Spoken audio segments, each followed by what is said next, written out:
Hello, what's up? Good evening mga kabiyero. Ito na naman po ako, pababiyahe na naman po ako ng Bicol.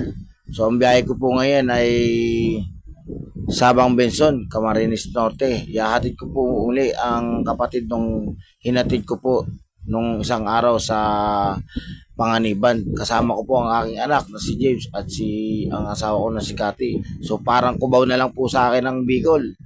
Yan. So, sa ngayon po ay papunta po kami doon sa siservisan ko po. Susundin ko po sila doon sa may mahabang parang. And then, diretso na po kami.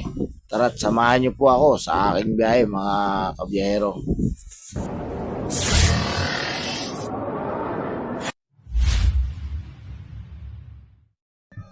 Eto po mga kabiyero. So, full tank na naman po ang aking badya na si Boss Jack. So, yan hanggang top load po yan mga kabiyero. Punong-puno po ng karga yan. Yan. So, bilib na bilib po talaga ako sa aking badya na si Boss Jack.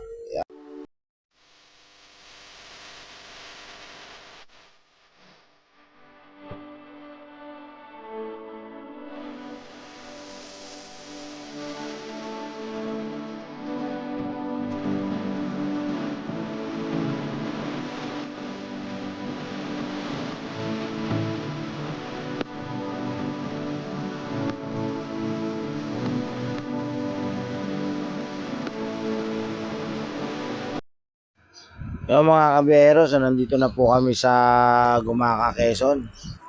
So, stop over po muna kami. Hintayin namin ang pagsikat ng araw. Yeah. So, napakaganda po yung pagsikat ng araw dito po. So, ayan po. Maliwanag na po yan. Mga oras na po ngayon nasa 5:30 to 6 a.m. Yan.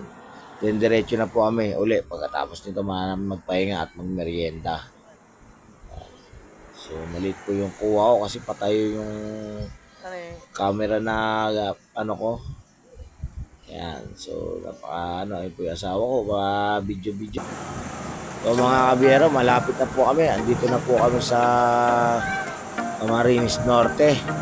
So, medyo maulan po talaga ngayon dito kasi malapit na po sila sa dagat. Kasi dagat na nga talaga. So, ayan po. So, andito na po kami sa may Sabang Benson, Camarines Norte, mga kabiyero. So, nakarating din po kami ng ligtas. Maraming salamat po sa pagsubaybay. Ayan po. So, ito po yung mga karga ko. So, ibababa na po yan. Ayun si ate o yung sakay ko. So, ito po yung bahay nung kapatid niya. Yung una kong hinatid dito. So, yung asawa ko nakatambay. Parang pagod lang. So, mga kabiyero. So, andito na po kami sa Antipolo, sa bahay namin. Bali, kararating lang po namin mga 6:30 na umaga. Hindi ko na po binidyo yung biyahe namin pa uwi kasi ganun din naman, madilim at di rin makita yung mga kalsada. Yan. So hanggang dito na lang po yung aking video mga kabiyahero. Maraming salamat po at ako'y matutulog na at pagod na.